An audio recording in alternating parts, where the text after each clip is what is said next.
bo fi ina sumo den filadi ni mani ate kile kuma do de bara de be ina sundo no bolo ina sundo no se gele no suya ti dali bari ko ni ne ka assalamu alaikum wa alaikum salam sumo ko be bari bani ti la dem salundu sumo ko be kuri baste bismillah gorobe wala ya boda bismillah wala nya boda bismillah mani para ko bi chodi ari para baka alhamdulillah muram so nyama ga jira ngamine awo ji tas ni karo kene to bachi boy wallahi kenyina sumi jogodi ina sumo ma no ngoi muram so are ngomini ji memmi memu ga tole ni wati ma mu bila ne tisu telefon dimina ma re de binna tudini wallahi o ma wuli fo sumo lo fe na yo ndo ni fe on be du ka so sumo lo te ay akera tune ne o tuna ngade ala ka lafiya di chokoro bashije era kata ke tisu du kono no e be ka misala juwe sa dutiki kuturu ke tisu le wala ni horongule ni mo le wale ma do sumo evle afe ni manado ni banabi la mo chokoro mi frigo da ma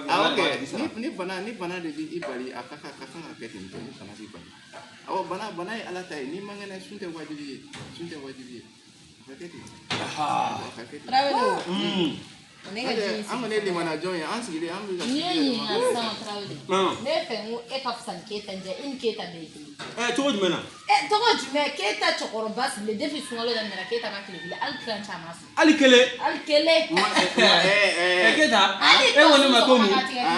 makomu ne ko sungula ne ko ta sungalo kumbe kata ablasira mais ni ay ni masunyina mangene di bana de bena era bado ne bora kata to ntise ka su mangene ay mu bana de bana amumbila ne tara docteur ko hakli wasu de bena agli wasu no docteur ay kuma info ka gele ko hali sun to kana to ka point na kalse ka sukundi mi fere blana ko ngana balangolo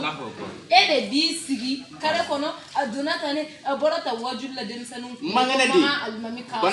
ngo bana de bena wallahi bana de bena kana sirani misirani misa ala misirla au nagara wallahi sukara wala abuka shumele mangene di ne tara docteur mo do ke ne tara la docteur sala makana jigini de bi sigi mogo nyana de kiriti kana da ni me kaso ala ba do mo me la kuyi